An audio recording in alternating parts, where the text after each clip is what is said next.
Welcome to the Deconstructing Data podcast and live stream. I'm Jessie, Lizak, fractional CMO at BDEX, along with David Finkelstein, BDEX's founder and CEO. What's new this week, David? I can't believe it's the end of August already. I know, it's absolutely crazy. It's just been really busy summer. I can't believe, like, for some people, I guess summer is over. I don't know, here in Florida, it's still summer. So we have a long summer, but yeah, time has flown, and our next guest, excited to talk to him because we get to talk about identity, which is, the data that I like talking about the most, but also, like, I talked to Dirk back in March, before, when we first talked about having him on the show, and I can't believe the time has flown that he's finally on the show. So I'll let you introduce him, but excited to have this conversation with him. Yes, this is going to be a great conversation. And today on Deconstructing Data, we're excited to welcome Dirk Rohweder. He's an entrepreneur and marketing technology expert with a CIO background and more than 35 years of experience building data and marketing infrastructure. Dirk, thanks for joining us. Thanks for having me, Jessie and David. Yeah, absolutely. Dirk, excited to have this conversation and talk about, like, we're going to talk about different types of identity graphs, public and private. But before we dive into that, I'd love for you to introduce yourself to our viewers and listeners, give them a chance to get to know you a little bit, of your background and what led you to the work that you're doing today, and tell us a little bit about the work you and Tivaro are doing today. Okay, yeah, happy to give you a short introduction of my professional background.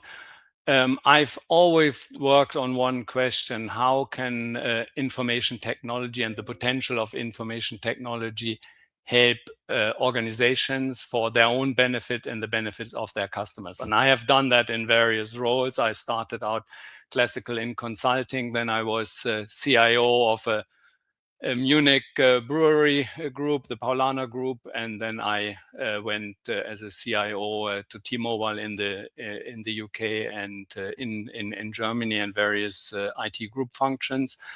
And finally, 10 years ago, I co-founded Tivaro together with Robert Bergman. And since then, I'm the CEO of that company. And what we do is provide infrastructure for marketing identity and data activation.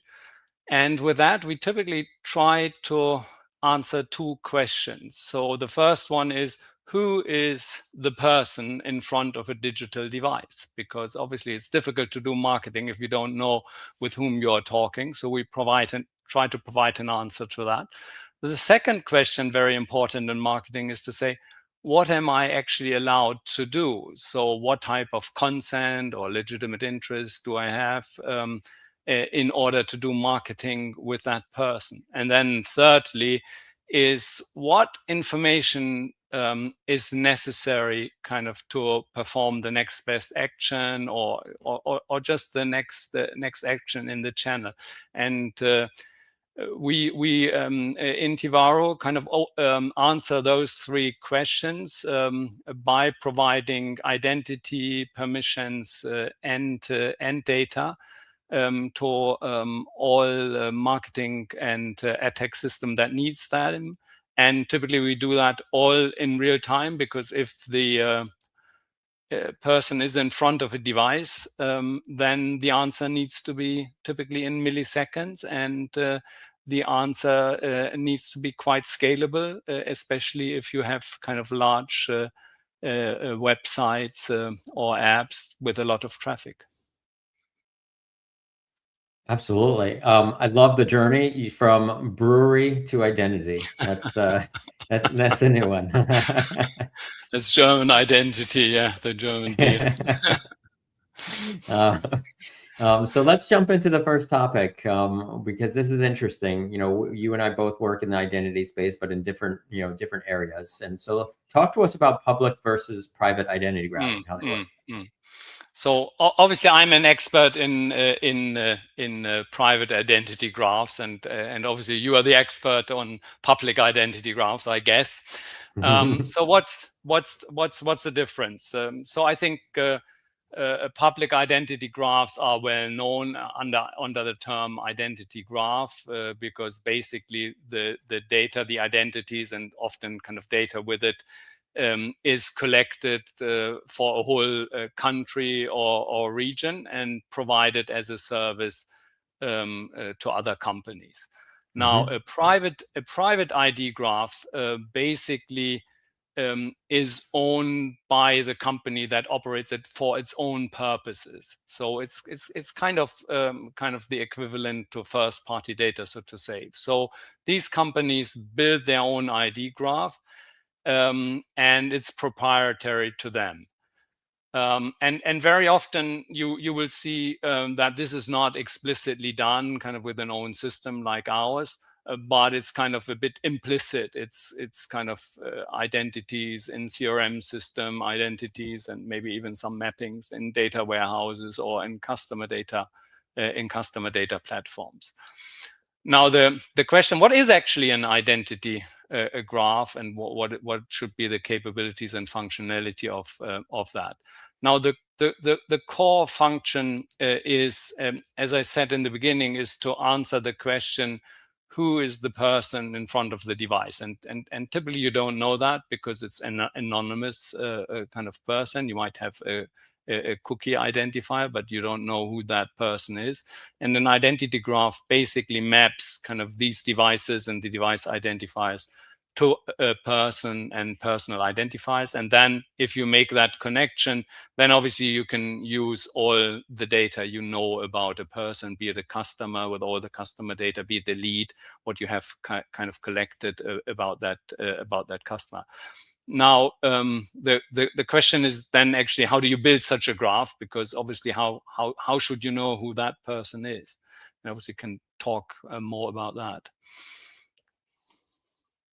Yeah, I think that's one of the interesting things when you and I first met, that I found that you guys did a good job of solving. So when you think about what you said about a company having a CRM and then maybe having a CDP or having different platforms to communicate with people, whether they have a website or an app or whatever, but being able to connect all of those touch points so that you're talking to the same person is really important. And I think that's one of the challenges that a lot of companies are often trying to deal with, especially these, the larger the company is, the more different touch points they have between email and a mobile ID, the website, and being able to sort of connect all those different touch points and know that you're talking to the same person. Talk to us about how, the challenges that you see when you are talking to companies about how to go about doing this and how you guys overcome those challenges for them. Yeah, I mean, the typical challenge is that in many companies, you don't have 100% login. Yeah, obviously there are some companies which force customers or prospects to log in all the time so they know who that is, but that is not the typical model. So typically what we see is that people say, maybe I have a login of 5-10% kind of in my website. On the app, typically it's much higher. But I don't know the other 85% and kind of who they are. I only know when they kind of when they log in, and obviously that's leaving a lot of things on the table. First, obviously you can't address kind of those customers if they are not logged in, and secondly, you can't. Well, you can collect the signals, but the signals will be anonymous, so you can't kind of add them kind of to a profile to know more.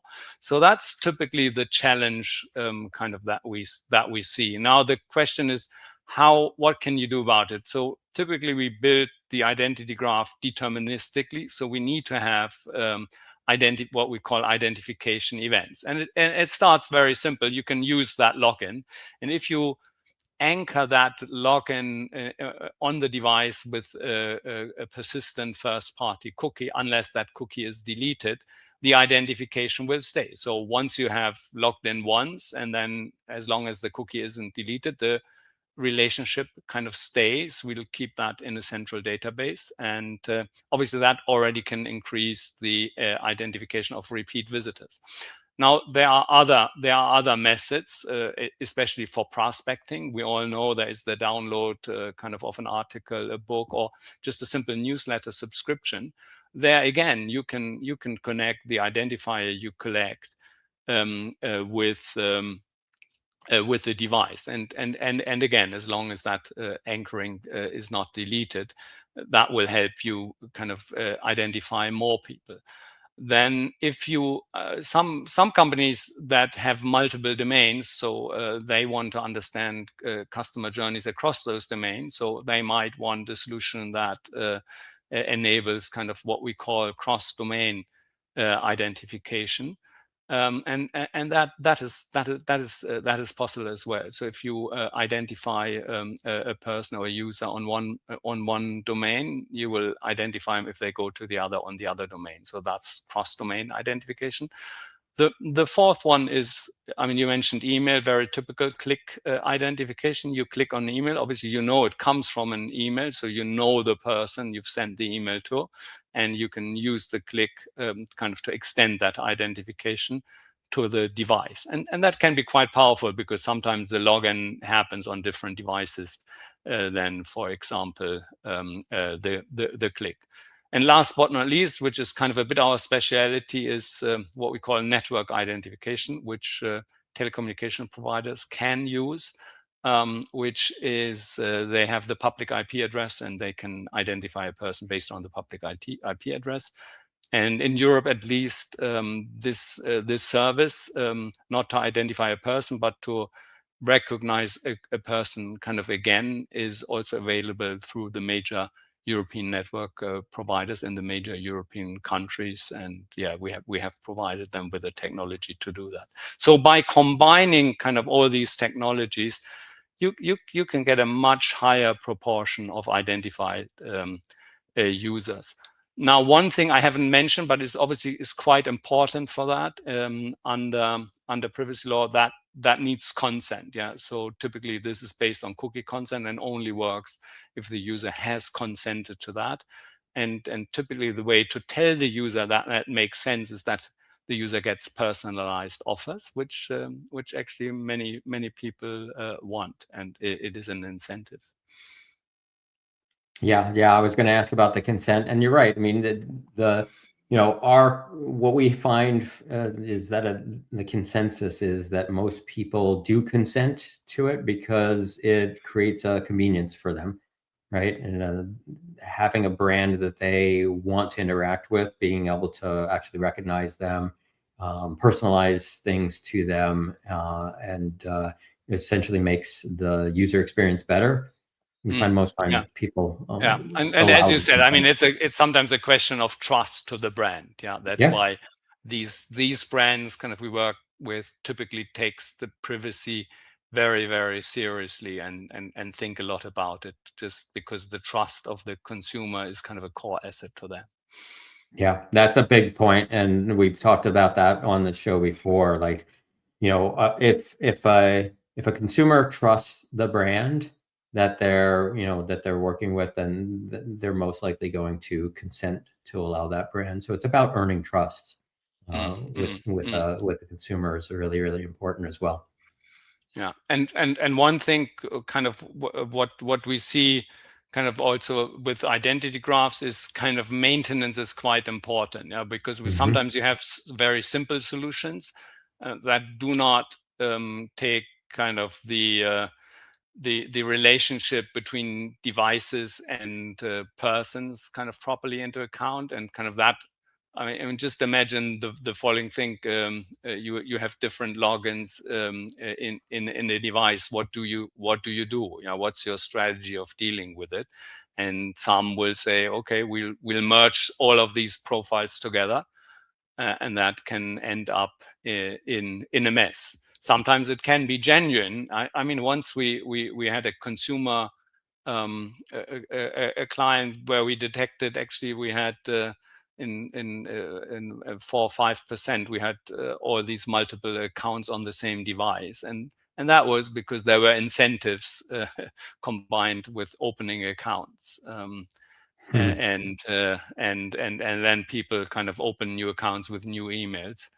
And obviously with such a device, you can detect kind of how big this problem actually is.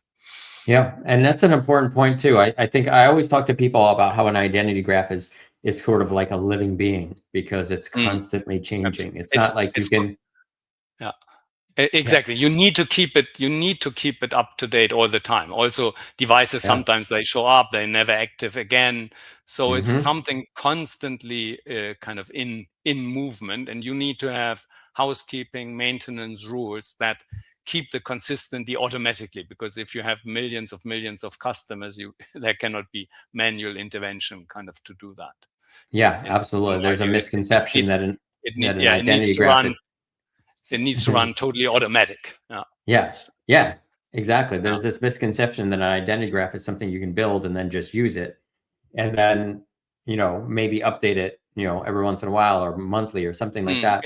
But IPs change, cookies come and go, people change devices, like everything changes constantly. And so if you're not constantly updating it and treating it as something that is real time and live, then it becomes out of date, with every day that passes. It goes so quickly. I agree. I agree with that. That's why every single identification event in real time updates the graph, and the graph is changed kind of as a result of that. Yeah, and absolutely. it's quite I mean, some customers are also quite surprised when they see the deduplication factors. Yeah, so imagine you have identified a customer, and then kind of we compare it is okay, how many profiles would you have created if you wouldn't have had that relationship? And it obviously differs by client, but it is for identified customers as high as 80-90% deduplication. So typically you can end up, you think you have 10 new customers, but actually only 1 or 2 of them are really new. Yep, absolutely. Yep. Well, this is a great place to sort of transition into our next topic, which is still very much related to identity resolution. Our next topic is how identity resolution makes anonymous customer intent actionable. And I'm really curious, Dirk, to hear your take on this. So, yeah. Yeah. So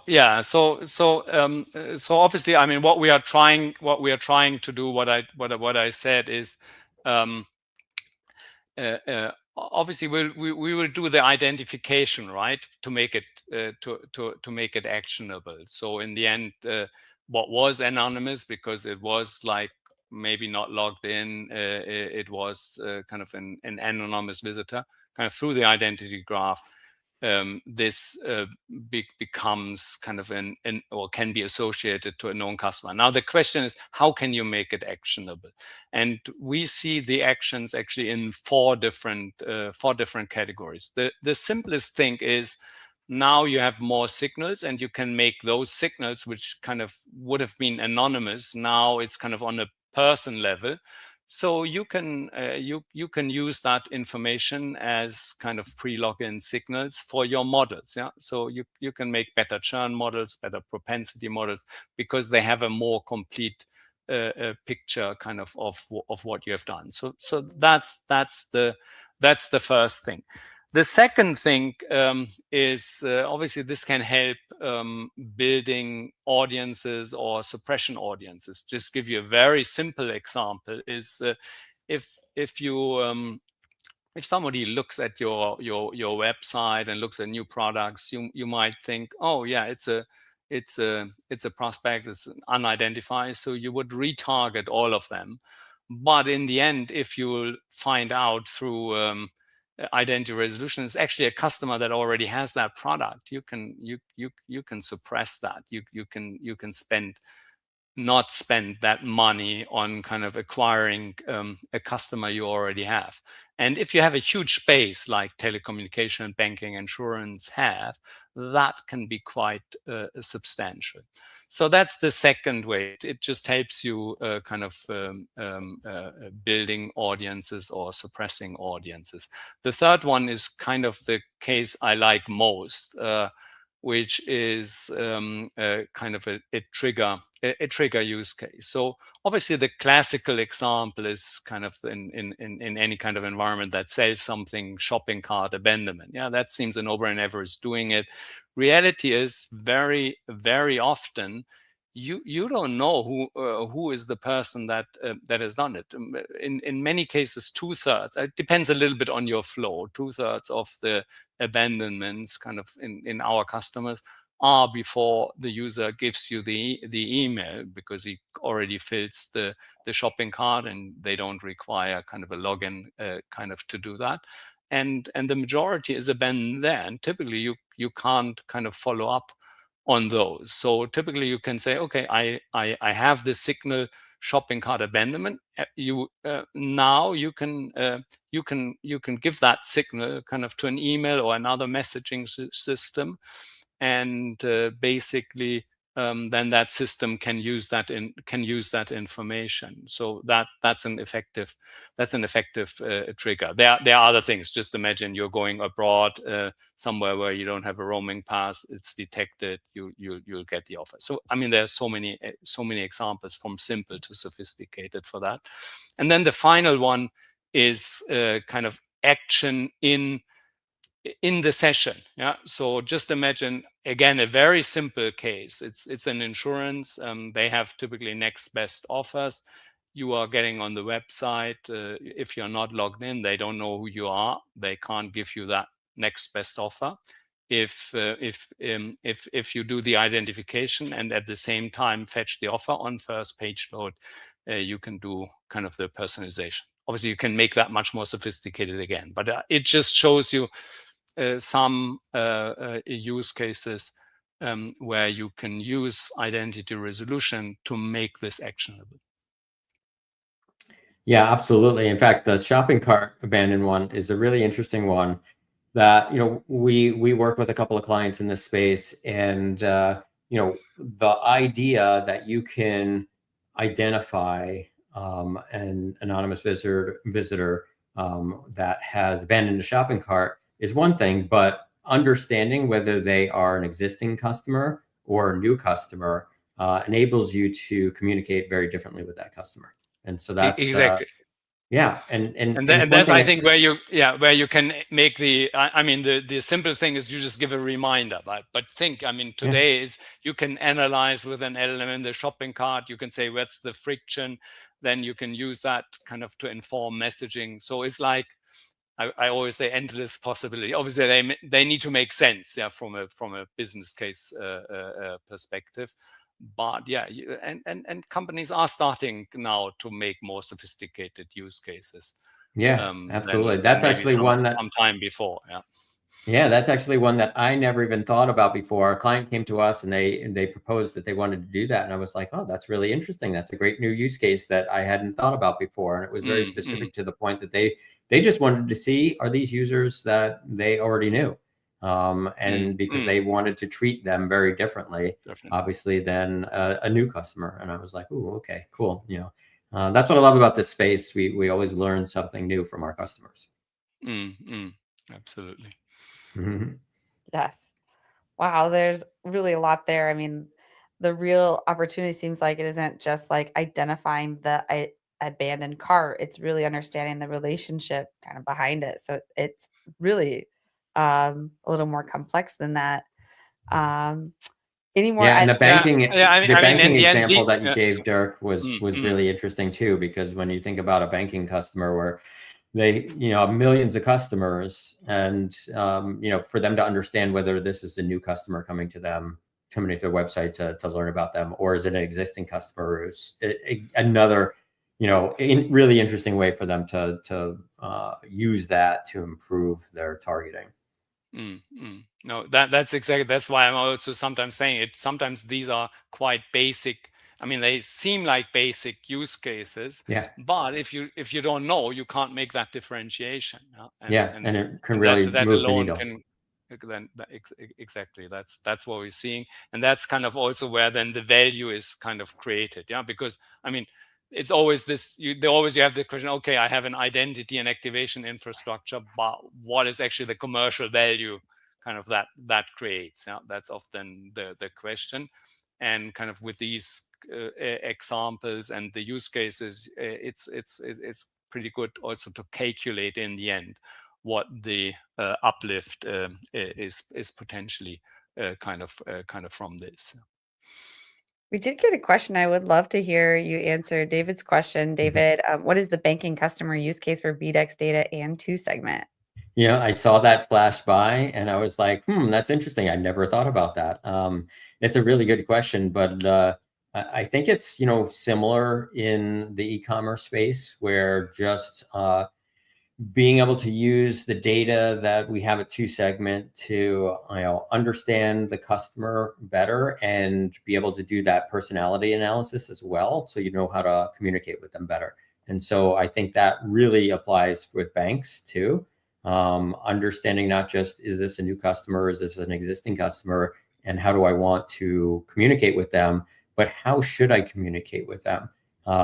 This is something that we're really starting to dig into more at two segment, and the idea of being able to communicate to customers differently based on that personality analysis that we're able to do with the deep data insights from two segment.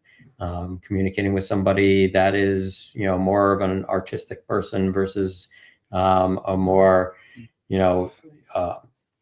detail-oriented person. Like, these are two very different types of people, and they're going to read an email or an ad or a video, and they're going to, absorb that content very differently. And so understanding who you're talking to, not just from a data perspective, but also from a, personality perspective is really interesting. And so I'm glad David brought that up, because that's an interesting thing that I hadn't thought about for two segment as well. Were you going to say something, Dirk? It cut out a little bit. Yeah. No, I was saying, I think that's exactly what people need to think about. What is relevant for this use case? Yeah. What is the data relevant kind of to really make the reply different? As you said, it might be, in your example, the approach towards the customer depending on the personality is quite different. So then if you can act on it, then it makes sense kind of to include that into the context. Yeah? So to give that email platform then to say, okay, yeah, here's the abandonment, that's the customer, here's the personality. Now create the right messaging for that, or select it or generate it, whatever the technology is that is used. Yeah.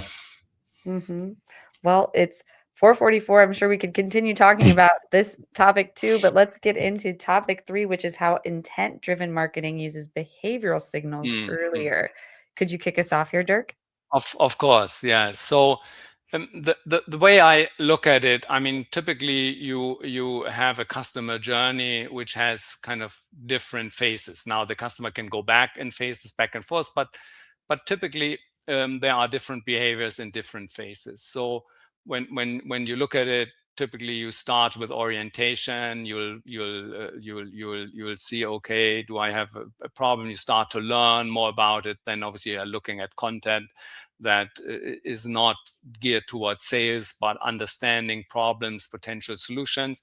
At some point, you might then say, okay, that's something interesting from you. Now I go in the evaluation phase. I evaluate, what can I do? Then maybe you're saying, oh, that looks really interesting. Now I'm going kind of into the preparation phase, kind of to make a decision. I'm looking at concrete offers and stuff like that. And then I finally do kind of the execution of my decision. And typically what you can say is that in CRM system, in the typical transactional systems, you see the decisions when they are done, for sure, at the end. And then sometimes, like in subscription business, then you say, for example, somebody has churned, I see it, and then I try to make you kind of an offer so that you cancel that. Now, the later you act as a company kind of in these phases, typically I would say the less leverage you have and the more expensive it gets. And kind of the whole economics of kind of intent-driven marketing is to understand intent as early as possible in early phases, And then obviously, if you make the right choices, you can influence kind of the customer kind of in a much better way that is more satisfied, it's less costly. And the challenge with that's where it goes back to identification, is that typically these early phases don't require login, so they go unnoticed. And therefore, many companies don't see the signals, or they see it only in aggregates in their analytics. And then they try to remediate, or they always wonder why they have not converted, why the customer has churned or not reordered again. And they missed all the points kind of in the journey where they could have interacted with the customer to come kind of to a different outcome. So that's really the core, and also kind of the economic justification why that makes sense for all companies, maybe that have a bit more complex products where people don't kind of instantly buy, but actually want have a more complex process, and that can be like in telecommunications. Definitely, it's in business to business, yeah, where you have a lot of that, and where you sometimes even need to aggregate it on different levels. So this can happen on the personal level, can actually happen on the household level, can happen on an organizational level, which comes then with additional requirements for identity resolution. Absolutely. Yeah. So what would you say, Dirk, for the people that want to sort of get started in, intent-driven marketing? Like, what would you say is like the practical first step for someone to get started? Because, you covered a lot. And I think that, we always talk about sort of being goal-oriented and thinking about, okay, what's your initial goal? And then think about your sort of secondary and final goals. But so what would you say like is a really good place for someone to start? Yeah, I mean, you could start kind of where's your biggest challenge. Yeah. So when you look at these intent signals, I always said, like, that's the economic outcome. So what could be the economic outcome, which kind of can guide you towards where to start? So one can be, okay, do you have a problem of churn, or people only buy, if you're not a subscription business, buy only once, they don't do repeat buys? Is that your biggest problems? Or is your problem you don't getting your cross and upsell, or you have a lot of opportunities there but you don't seem to get it? Or is it simply your media spend is very inefficient, and actually you think you should get a lot more out of your media budget?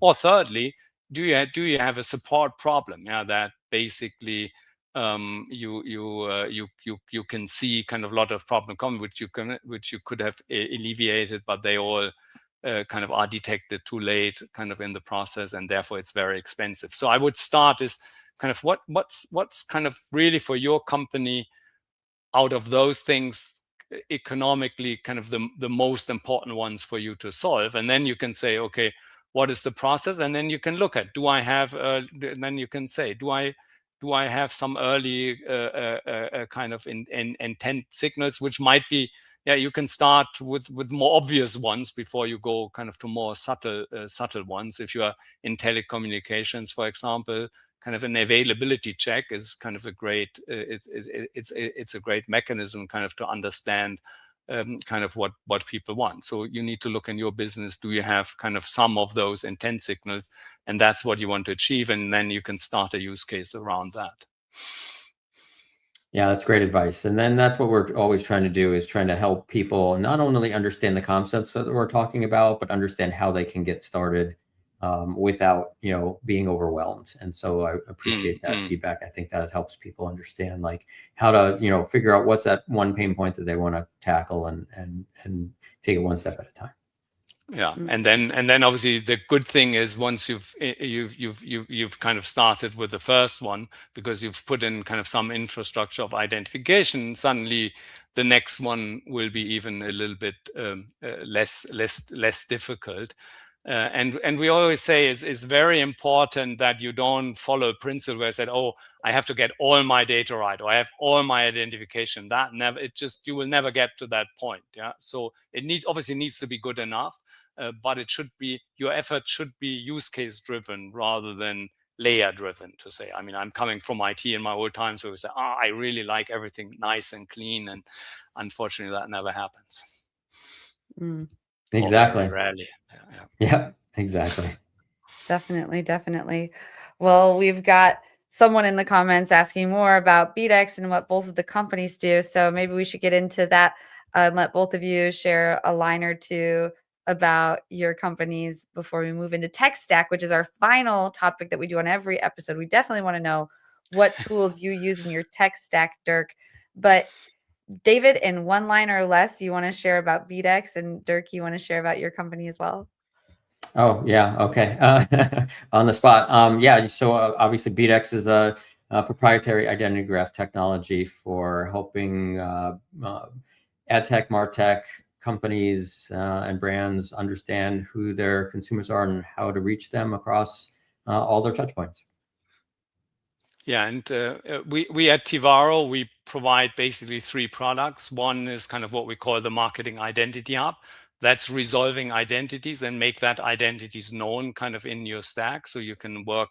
This can fuel, for example, your customer data systems and other systems that just want identity.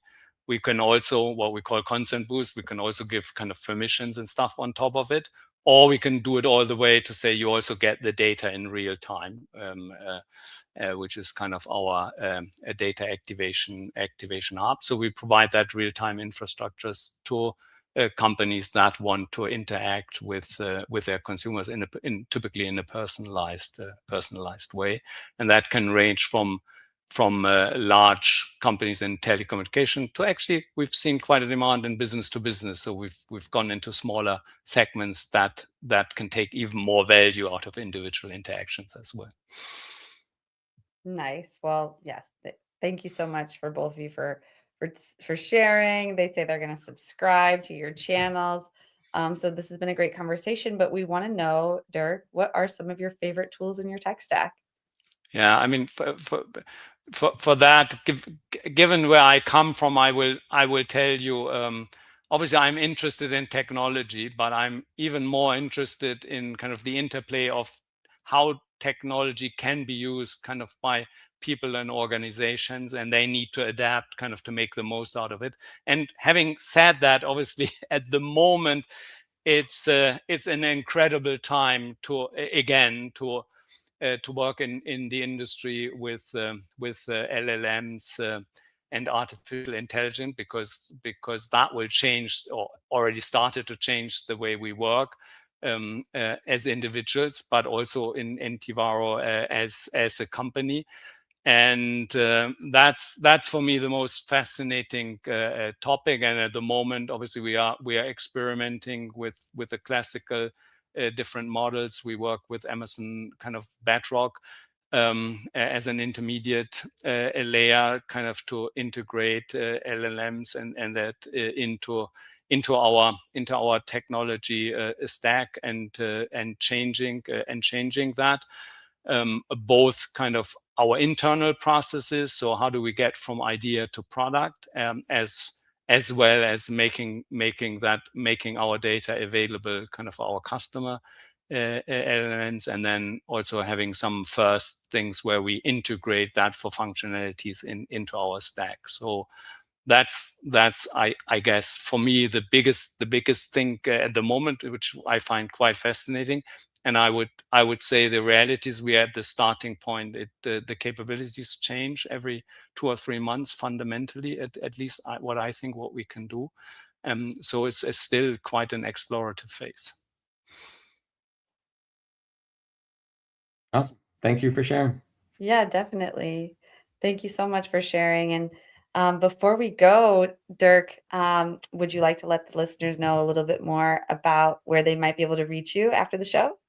Of course, you can connect to me on LinkedIn, Dirk Rohweder at Tivaro, or you can simply write me an email. It's my first name, Dirk, at tivaro.com.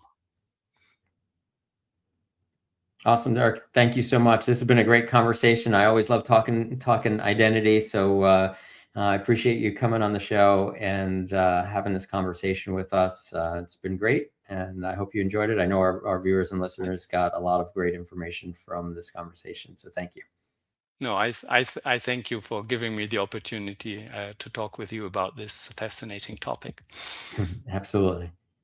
Awesome. Well, this is a great conversation on identity resolution. So thank you both. And thank you, audience. We hope to see you back next week, same time, same place. And Dirk, we'll see you backstage. Everyone else, see you next. So audience members, we want to invite you to get powered by BDEX. Build authentic connections with your audience and drive unprecedented engagement. So just imagine harnessing the power of AI to craft your audiences that truly resonate with your brand, ensuring that your marketing is hitting the mark every time. We want to bring you closer to those marketing goals, and we're eager to guide you. So just visit bdex.com. You can click on the Talk to an Expert button and get powered by BDEX. Deconstructing Data is the show that makes data make sense. Every Thursday, David Finkelstein and myself, Jessie, Lizak, sit down with industry experts to unpack how data really drives marketing. We do this in plain language anyone can understand. If you want real insights, real conversations, and zero jargon, tune into Deconstructing Data live on LinkedIn every Thursday at 4:15 p.m. Eastern Time.